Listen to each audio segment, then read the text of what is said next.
relación del ciclo menstrual, ovárico, uterino y vaginal, cambios hormonales. Y después algo de función masculina, función sexual masculina, ¿sí? Los demás temas, yo ya les voy a ir indicando dónde los van viendo, pero entre la guía de autoestudio y las clases de trabajo práctico, se completa todo el temario de esta unidad temática. ¿Está bien? Bueno, entonces vamos a empezar haciendo una... Bueno, vamos a empezar haciendo un repasito del tema que vamos a ver hoy, que es el eje gonadotrófico. Así como vimos el eje crecimiento, ahora nos metemos con el eje gonadotrófico. Y bueno, yo les voy a ir resumiendo algunas características de este eje gonadotrófico, a ver si se van ubicando. Cualquier cosa me avisan, ¿sí?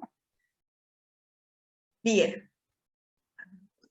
Bueno, este eje gonadotrófico es responsable de regular la actividad reproductiva del individuo adulto, mediante la liberación coordinada de GnRH, que es el factor de gonadotrofinas, FSH, LH, quispeptinas, hormonas esteroideas, inhibinas, activinas, entre otras.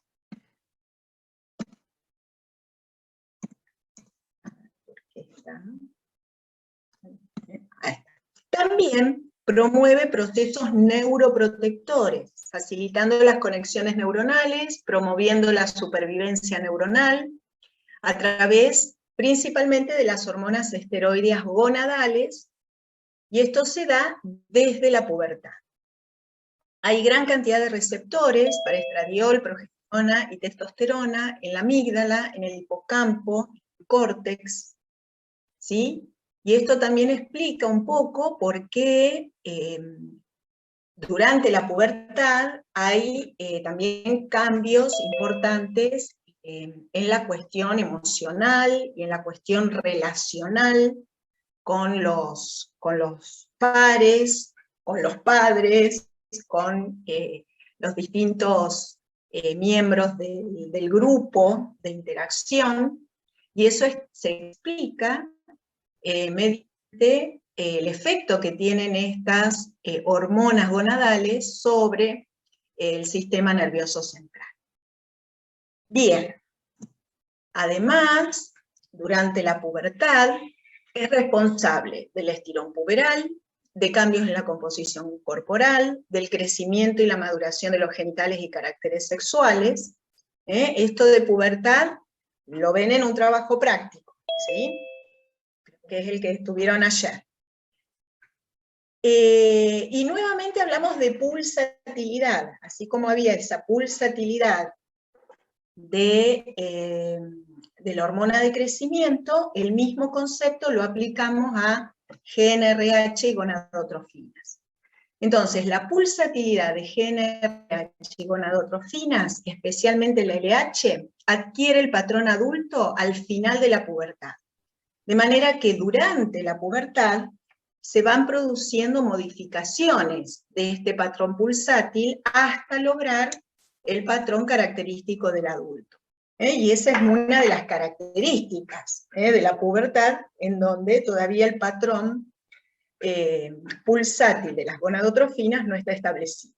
Al principio los pulsos son de baja amplitud y son sueñodependientes, luego aumentan su amplitud y aparecen picos diurnos, y al final el patrón pulsátil es durante todo el día con igual amplitud e independientes del sueño. Esto refuerza un poco el concepto de que son todos procesos, de que demoran tiempo, van evolucionando a medida que se van dando otros cambios en otras estructuras. Y vamos un poquito para atrás, durante la infancia y la niñez, los niveles de GnRH, FSH, LH, esteroides gonadales son indetectables por la fuerte inhibición central que tiene ese centro gonadotrófico mediante GABA, opioides, melatonina. La liberación del eje se produce por aumento de influencias glutamatérgicas, disminución de las GABAérgicas, más señales periféricas como por ejemplo la leptina, ¿sí? Esto también por ahí lo han visto en el trabajo práctico. Y finalmente en el periodo embrionario, ¿sí? Fuimos desde la adultez hacia el periodo embrionario, ¿sí? Durante el periodo embrionario es cuando se organiza este eje, este centro gonadotrófico en el hipotálamo, ya que hay migración de neuronas desde la placoda olfatoria hacia el núcleo arcuato, y a partir de la semana 12, donde ya hay conexión vascular con la hipófisis, hay producción de FSH y LH con máxima circulación a las 28 semanas. Y luego del nacimiento hay un pico de gonadotrofinas debido a la pérdida abrupta de esteroides placentarios. Entonces, ahí la flechita verde indica que lo que vamos a ver en esta clase es este eje gonadotrófico en el individuo adulto. Y todas las otras características las fuimos viendo durante, bueno, el crecimiento y el desarrollo con las características que tiene el eje en cada una de esas fases. Y acá les pongo unas imágenes para que por ahí asocien con esas características que estuvieron viendo. Fíjense, este es un dibujo clásico del eje gonadotrófico, neuronas GNRH en el hipotálamo que liberan el factor liberador de gonadotrofinas a la circulación portal. De ahí ese factor estimula a los gonadotropos hipofisarios, los cuales liberan LH y FSH en forma pulsátil. Y luego las gónadas producen los esteroides sexuales, andrógenos, estrógenos, progesterona, los cuales ejercen una retroalimentación en general negativa sobre estas neuronas GNRH, que en realidad no es directamente sobre estas neuronas GNRH, ya que ellas no tienen receptores para los esteroides sexuales, sino que es un grupo de neuronas que controla a esta GNRH, que son estas neuronas quispeptinas. Y en general estas neuronas quispeptinas son las encargadas de recibir todas las influencias de las regiones del sistema nervioso central y también de la periferia, ¿sí? En el trabajo práctico también tienen, creo que en los de la semana que viene, también tienen unos modelitos en donde se ve claramente el rol que juegan estas neuronas quispeptinas, ¿sí? Después, en esta otra imagen vemos cómo cambian los niveles de gonadotrofinas en función de, a lo largo de la vida, podemos decir. Entonces tenemos el periodo fetal, ¿sí? Donde ya hay actividad gonadotrófica, donde hay maduración del sistema endocrino hipotálamo hipofisario. Luego del nacimiento, por ahí esto es inmediatamente después del nacimiento, hay otro pico de gonadotrofinas, debido a que al haberse perdido los estrógenos y progesteronas placentarios, se produce una estimulación de la liberación de GNRH y por lo tanto de las gonadotrofinas LH y FSH. Luego que viene el periodo en donde todos los marcadores del eje gonadotrófico se encuentran indetectables, tanto GNRH como las gonadotrofinas, como los esteroides gonadales, y luego empezamos a transitar el inicio de la pubertad, en donde nuevamente estas GNRH y las quispeptinas comienzan a tener menor inhibición central y empiezan a descargar pulsos de GNRH, los cuales sobre los gonadotropos van a estimular la liberación pulsátil de LH y FSH con estas características del proceso que mencionamos antes, hasta tener luego la secreción característica del adulto, en el caso de la mujer, en ciclos en donde hay aumentos de LH previos a la ovulación, son ciclos que duran 28 días aproximadamente, mientras que en el hombre los niveles de LH y FSH se mantienen relativamente constantes. Así que este gráfico corresponde, como dice acá el título, a lo largo de la vida en una mujer. Y luego de la menopausia, en el caso de la mujer, cuando ya no hay más producción de esteroides gonadales, el eje detecta esa falta de esteroides y produce un aumento de GnRH con aumento de LH y FSH. ¿Sí? Entonces, en este grafiquito resumimos los cambios de gonadotrofinas durante la vida. Y en este otro les quería mostrar esos cambios en el patrón, ¿sí?, de secreción, en el patrón pulsátil de secreción de LH, respecto a los distintos estadios de maduración sexual. El Tanner 1 es el estadio menos maduro, es cuando comienza la pubertad, y el estadio 4 ya es cuando estamos en la última etapa puberal y ya llegamos al patrón pulsátil que tiene el adulto. ¿Sí? Así que bueno, con el tema de eje gonadotrófico tenemos que tener muy en claro en qué momento de la vida estamos hablando, porque las diferencias que se generan son importantes. Bueno, igual nosotros nos vamos a abocar al adulto, ¿está? Bien, otro tema que tienen que manejar es el tema de la biosíntesis de las hormonas esteroides, que eso también lo tienen en la guía de autoestudio para repasarlo o hacerlo. Y yo les dejo acá una imagen que está interesante porque muestra que todas las hormonas esteroideas derivan del colesterol, ¿sí? El paso limitante es esta conversión de colesterol en pregnenolona.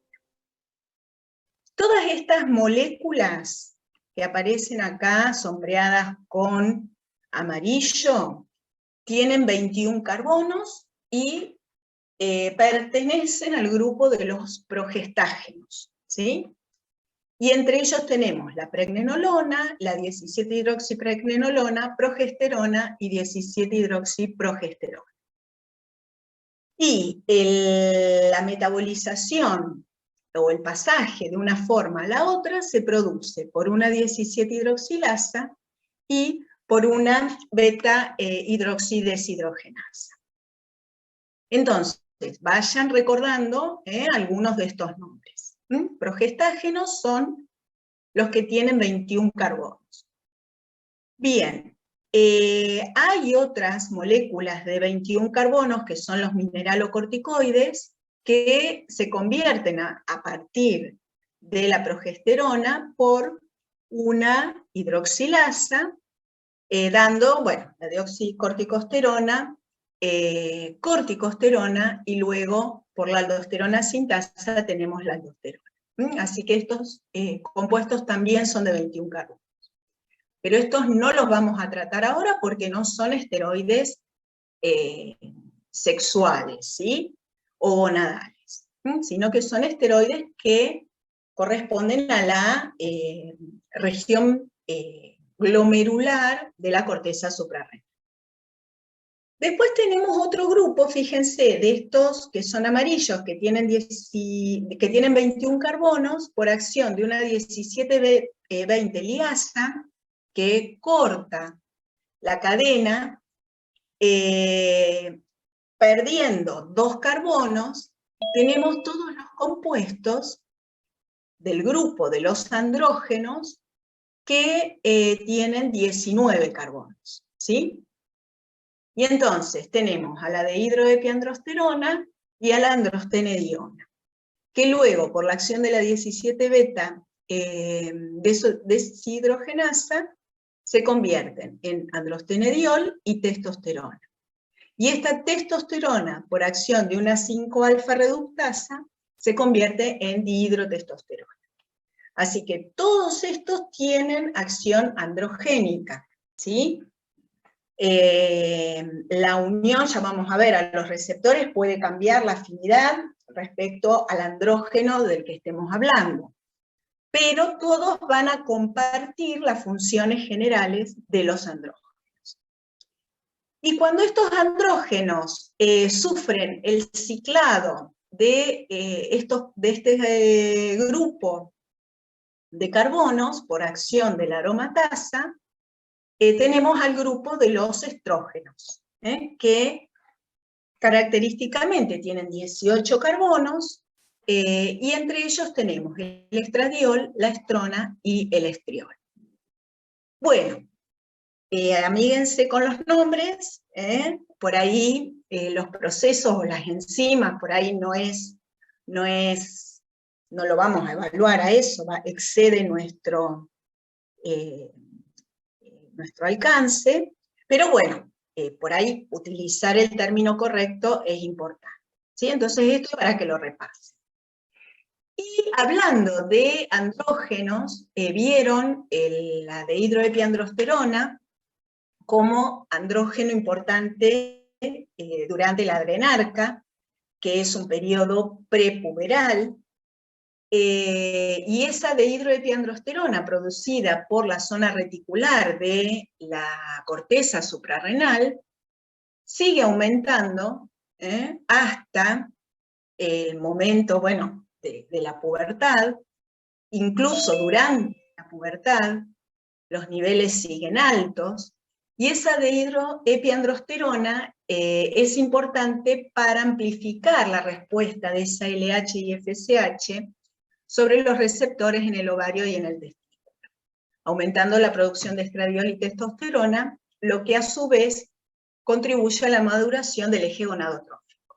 Porque dijimos que las hormonas sexuales gonadales son las que van a ejercer la retroalimentación, en general negativa, pero en algunos casos positiva, sobre las neuronas hipotalámicas.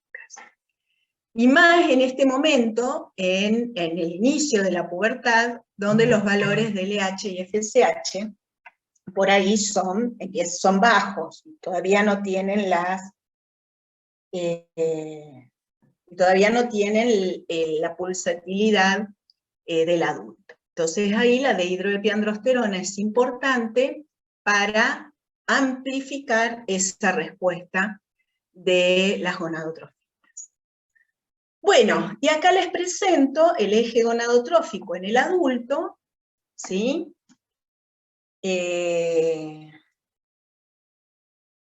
Tanto en la gónada femenina como en la gónada masculina, actúan las mismas gonadotrofinas, y los productos periféricos en ambos sexos son los mismos. Lo que cambia es cómo está regulado el eje en ambos sexos, ¿sí?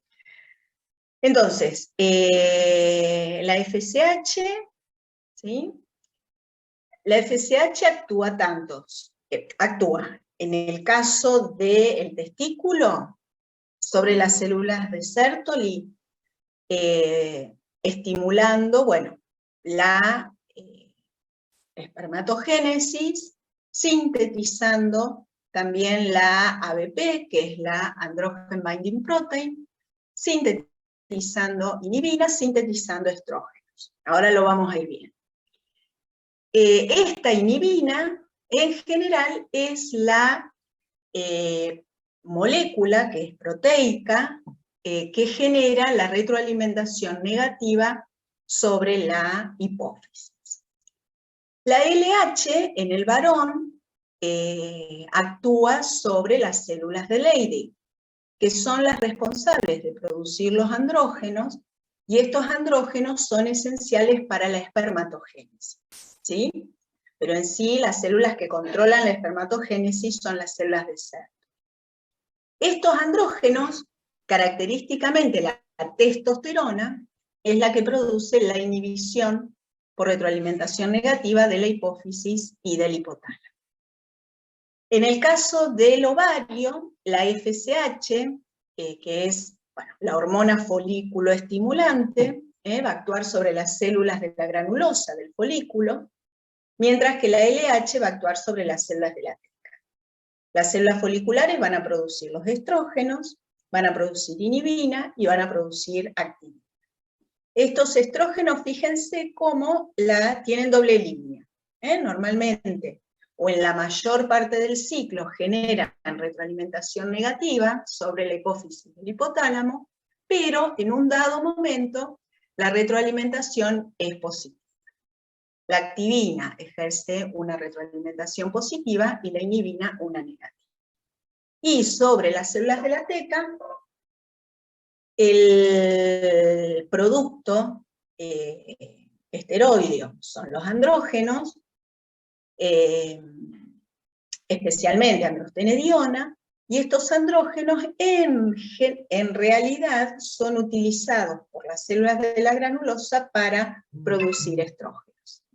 Así que estos andrógenos no estarían participando de la retroalimentación negativa, pero sí los progestágenos que se generan en determinados momentos del ciclo. Eso como para tener una idea general de que son las mismas gonadotrofinas que actúan en ambos sexos.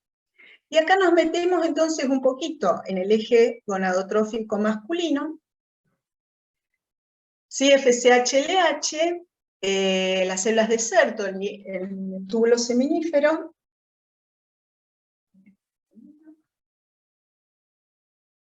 en el túbulo seminífero, y la producción de inhibina, estradiol, vamos a ver algunos andrógenos, y la LH, actuando sobre las células de Leydig, produce testosterona, la cual es esencial para este proceso de espermatogénesis, ¿sí? Fíjense, acá hay un modelito, que está muy lindo. Tenemos acá las células de Leydig, ¿sí? Que están por fuera de la barrera hematotesticular. Estas células de Leydig tienen los receptores para LH, que estimula una proteína GS, por lo tanto hay aumento de MP cíclico y activación de proteína quinasa A, la cual va a controlar la expresión génica de las enzimas que llevan a cabo la biosíntesis de testosterona a partir de colesterol. Eso que vimos arriba en la secuencia de biosíntesis. Esta testosterona, ¿sí?, difunde libremente hacia la célula de Sertoli, en donde pasan varias cosas. Por un lado, la célula de Sertoli tiene aromatasa, ¿sí?, la cual convierte esta testosterona en estradiol, y este estradiol de alguna manera sería un regulador parácrino, ¿sí?, de esta síntesis o de esta acción de la proteína quinasa A activada por LH. Pero además, esta testosterona es esencial que esté en la luz tubular para la maduración y, esperen que es para adelante, para la espermatogénesis.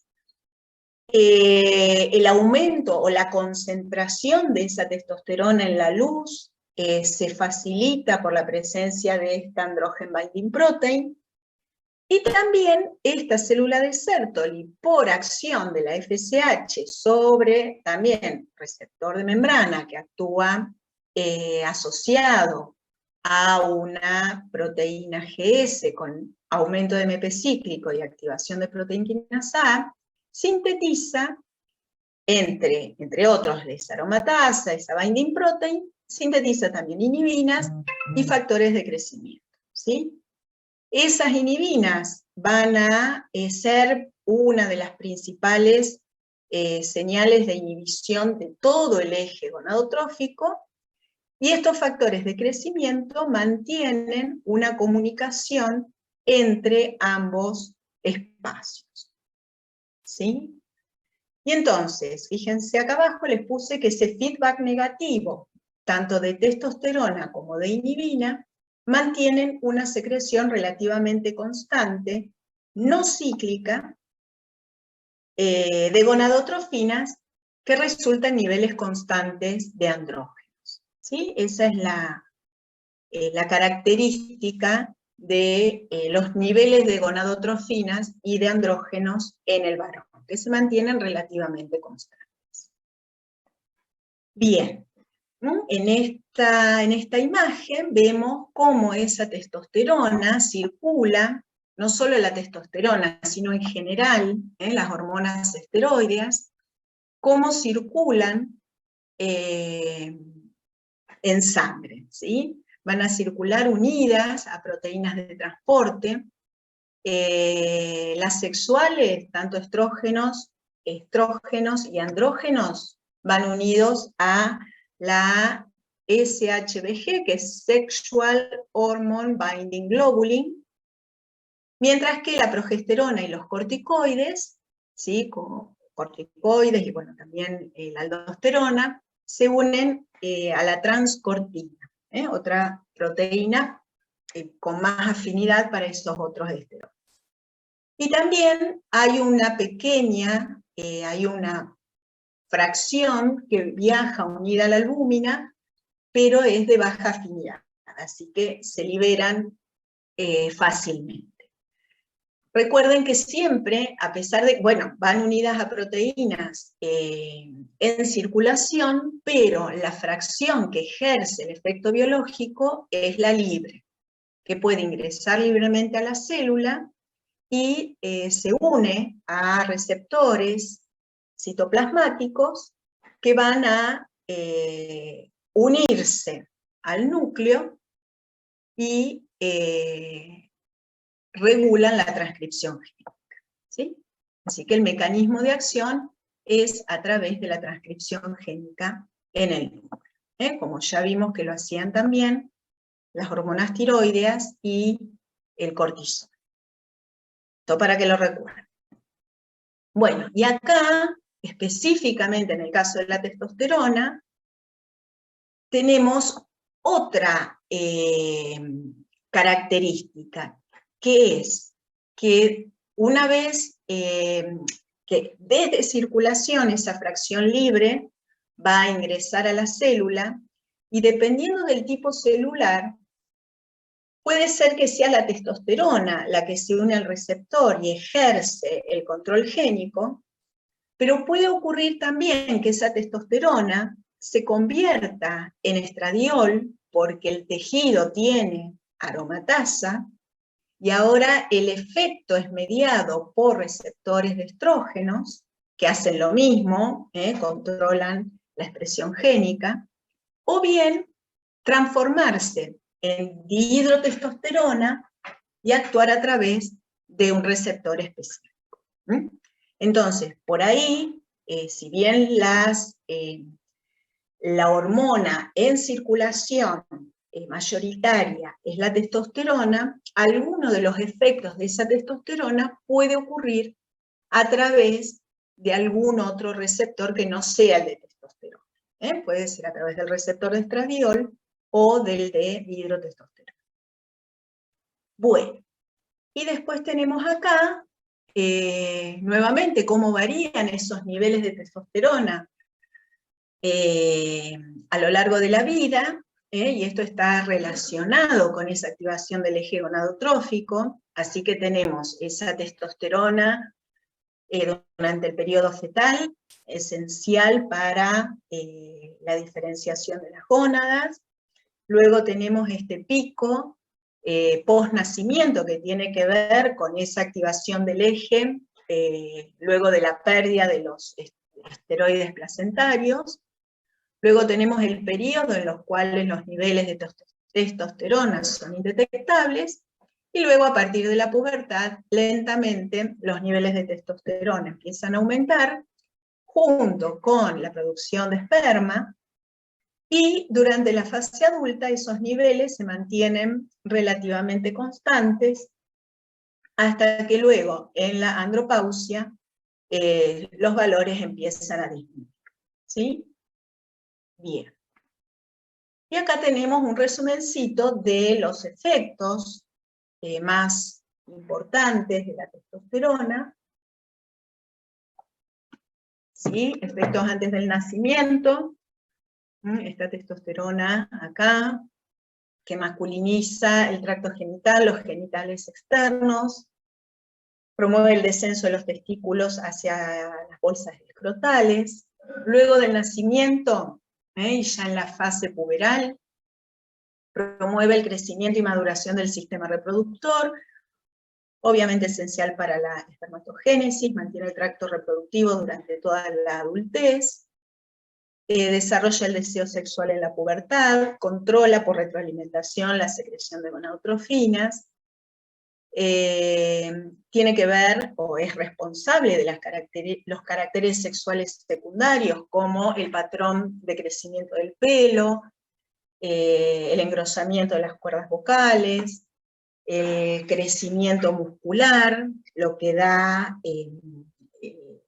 la configuración o la disposición, la distribución corporal. Y otras acciones no reproductivas tienen que ver con el efecto anabólico proteico, de promover el crecimiento lineal de los huesos, y al mismo tiempo cierra el cartílago de crecimiento, que esto es lo que se ve durante el estirón puberal. Y esta acción, este cierre del cartílago de crecimiento, es una de las acciones características que se da a través de los receptores para estrógenos. Es decir, es la testosterona convirtiéndose en estradiol por la aromatasa y uniéndose a receptores estrógenos. Bueno, aumenta secreción sebácea, facilita conductas agresivas. ¿Está? Bien. Bueno, esto con el eje gonadolino, que es relativamente sencillo. En el caso del eje femenino, fíjense lo que pasa. Tenemos las mismas estructuras, ¿sí? Porque son las mismas, hipotálamo, hipófisis, ahora la gónada es el ovario. Tenemos los mismos mediadores, LH, FSH, GnRH, inhibina, activina, estrógeno, andrógenos, ¿sí? Progesterona, pero tenemos distintas formas o distintos mecanismos de funcionamiento del eje en distintos momentos del ciclo femenino. Cuando hablamos de ciclo femenino, lo podemos encarar desde distintas perspectivas, ¿sí? Podemos hablarlo desde lo que pasa en distintas localizaciones, en ese caso hablamos de ciclo ovárico, ciclo uterino, ciclo vaginal o ciclo hormonal, y a su vez, en cada uno de esos ciclos, reconocemos distintas fases. Lo que sí tienen que tratar de mantener la coherencia en esto. Si hablamos de ciclo ovárico, las fases son la fase folicular y la fase lútea. Si hablamos del ciclo uterino, son la fase proliferativa y la fase secretora. Y si hablamos del ciclo hormonal, es la fase estrogénica y la progestágena, ¿sí? Hay una interrelación o hay una correlación entre las distintas fases, y eso es lo que nos vamos a explicar ahora en detalle, pero siempre traten de mantener la coherencia en respecto a, si están hablando del ovario, refiéranse a la fase folicular y lútea, por ejemplo. ¿Mm? Bueno, empezamos con esta fase folicular ovárica.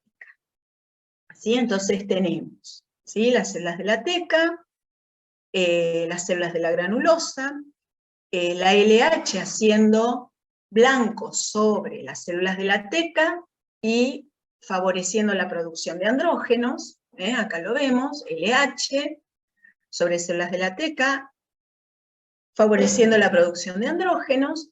Esos andrógenos difunden hacia la granulosa y son tomados por las células de la granulosa que los convierten en estrógenos bajo el efecto de la FSH. Esos estrógenos aumentados,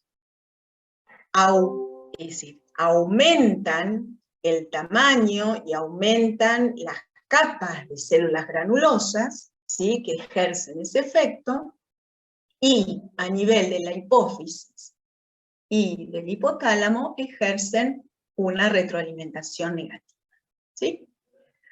Bien, ¿cómo hace la FSH para cumplir esta acción sobre las células de la granulosa?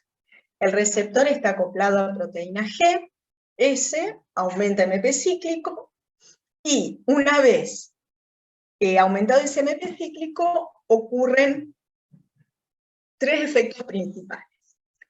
Uno es citogénesis, entonces aumenta el número de células de la granulosa, el número de capas, aumenta el tamaño del folículo, con lo que vamos teniendo un aumento de un crecimiento folicular. Además, promueve la maduración folicular, porque estimula el sistema de aromatasa.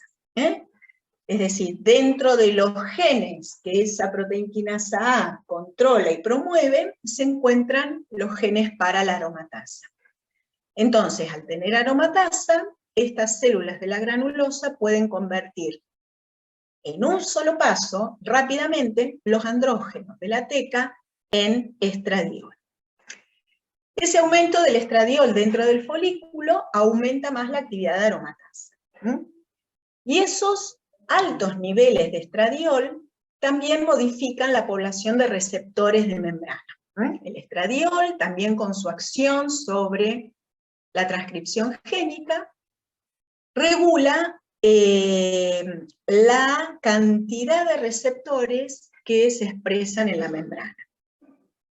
De manera que van aumentando los receptores de FSH y hacia el final de la fase folicular aumentan también los receptores para LH. ¿Sí? Entonces tenemos células de la granulosa con altas o cantidades crecientes de estradiol y cantidades crecientes de receptores para FSH en la membrana. Por otro lado, y también la producción de péptidos con actividad autócrina, como los que mencionamos recién, inhibina, activina, pero también el factor insulinocina, que vimos en la otra clase de crecimiento, también es un factor, ahora lo vamos a ver, muy importante para esta dominancia folicular.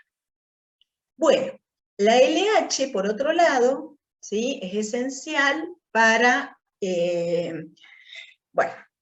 asegurar esa síntesis de estrógenos o de estradiol, ya que estimula las células tecales para producir andrógenos.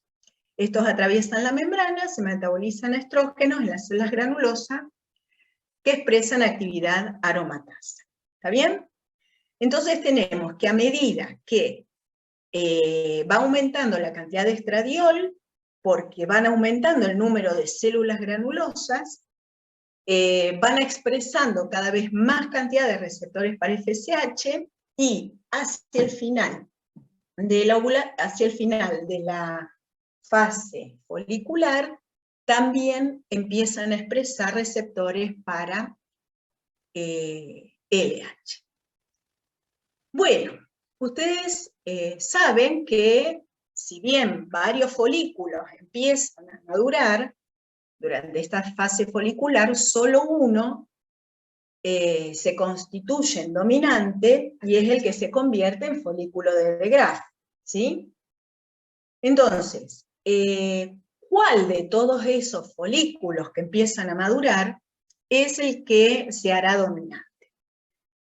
Va a ser aquel que pueda producir más estrógeno folicular con menores niveles de FSH. Entonces, fíjense primero acá arriba, en este modelito. Tenemos las células de la teca, que por acción de LH producen la delta 4 androstenediona, que es el andrógeno, y ese andrógeno difunde, lo toma la célula de la granulosa y lo convierte en estradiol por acción de la aromatasa. ¿Está bien? Esos estrógenos, a su vez, tienen efectos sobre la hipófisis y el hipotálamo, disminuyendo los niveles de gonadotrofinas, ¿está? Sistémicos. Y por otro lado, este estradiol lo que hace es aumentar la cantidad de receptores para FSH, ¿sí? Entonces tenemos que hacia la mitad de esa fase folicular vamos a tener que los niveles circulantes de FSH empiezan a disminuir, porque ya tenemos estradiol en cantidad creciente y ejerce la retroalimentación negativa. Entonces, las células que van a poder, el folículo que va a poder continuar creciendo, va a ser aquel que haya logrado expresar la mayor cantidad de receptores para FSH, porque ahora los niveles bajos de FSH circulante condicionan el crecimiento de los folículos que han producido menos estradiol, ¿sí? Entonces, esa es una de las condiciones que van a determinar cuál es el folículo dominante, ¿sí? La cantidad de estradiol que pueden producir y la cantidad de receptores para FSH que pueden expresar en la membrana y que van a asegurar que se siga sintetizando estradiol aún con niveles bajos de FSH. ¿Está? De manera que en esta imagen, ¿sí?, lo que vemos en realidad son una célula de la granulosa de un folículo no dominante, de un folículo que va a sufrir atresia.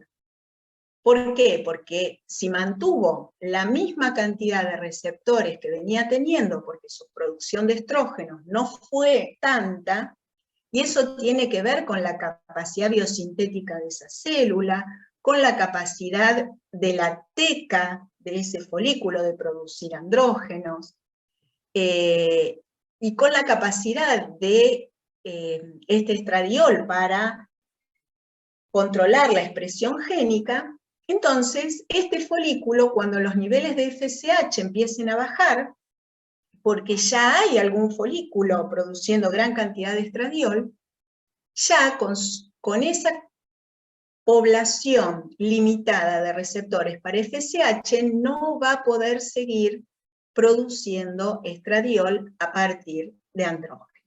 Entonces, el crecimiento de ese folículo se detiene, o bueno, no avanza, mientras que otro sigue avanzando, ¿sí? Así se van separando las poblaciones.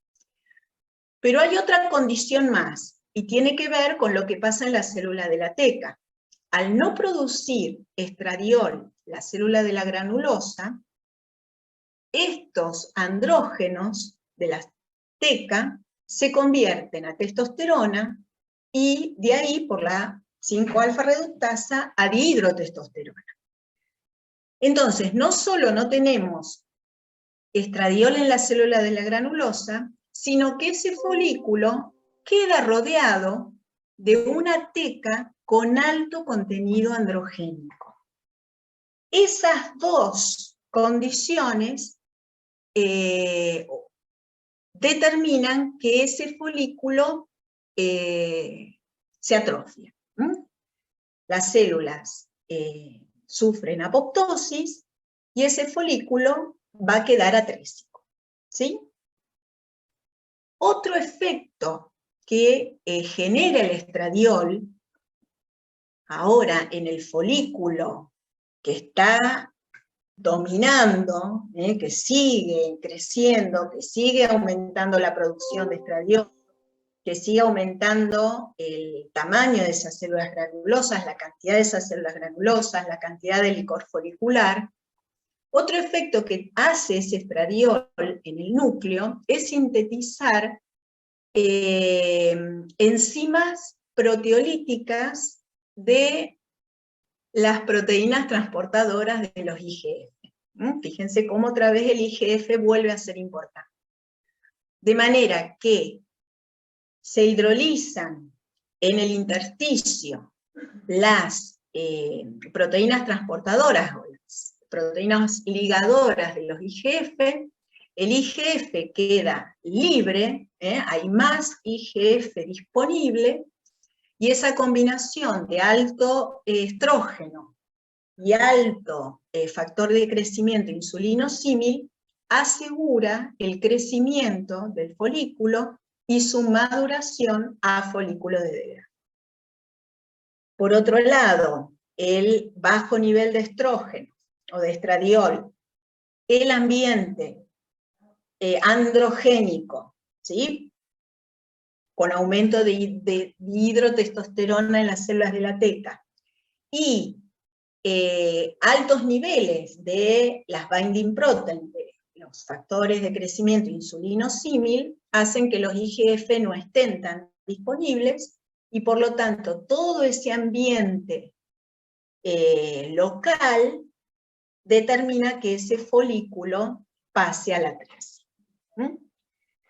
De esta manera, el ovario logra que uno de sus folículos, con el ovocito adentro, que también va está rodeado de ese licor folicular con alto estrógeno, un solo folículo entonces llegue al estadio de Degraf, y a partir de allí se va a producir la ovulación, ¿sí? Esta sería la fase folicular tardía, en donde hay ya la diferenciación del folículo de Degraf. ¿Vamos hasta acá? ¿Me siguen? Sí, hola, que no los veo. Sí, profe. Bien, sí, profe. bueno, buenísimo. Bueno, vamos al momento de la ovulación. Ahora lo repasamos todo esto con otros gráficos. Vamos al momento de la ovulación. Dijimos que hacia el final de esa fase folicular, un evento que es esencial para que ocurra esta ovulación es que se empiecen a expresar en las células de la granulosa receptores para